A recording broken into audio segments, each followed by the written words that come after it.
In terms of Greek bonds, in your notes you make out the very prudent point that actually it's not the private investor that would get in trouble this time, it's the ECB, isn't it?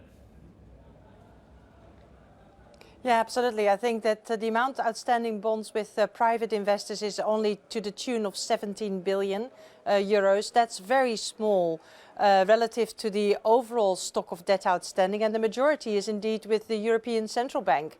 And that's what the problem is, because any debt forgiveness would involve the European Central Bank, and that smells very much like monetary financing, which is, not entirely approved of by the Maastricht Treaty. So that's what the discussion is about.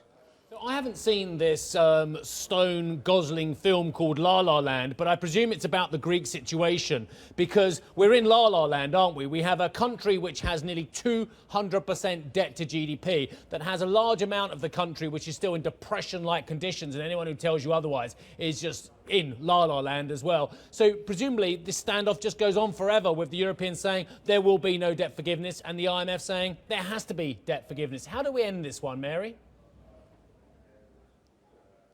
The same as we ended it before in 2015, because we are in exactly the same spot, only at higher debt to GDP levels than we had in 2015, but without, let's say, the elections, or, as of now, any elections in Greece due before the summer.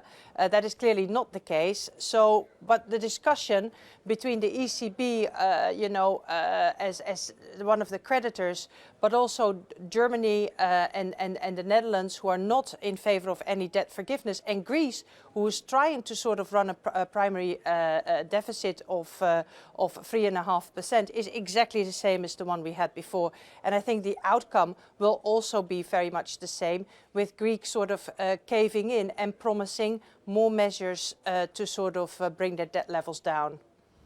Mary, what more measures could they do that would make the creditors, a little bit more open to major debt relief? And how could this interact with the German election? Once we get to the other side of it, potentially Mr. Schulz could be in charge. Do you think that would lead to a more welcoming environment for debt forgiveness for Greece? Well, I think, in order for Greece to create this primary surplus, they will have to get government spending down or tax collection up, both of which are very difficult, because the Greek economy is in a very difficult corner.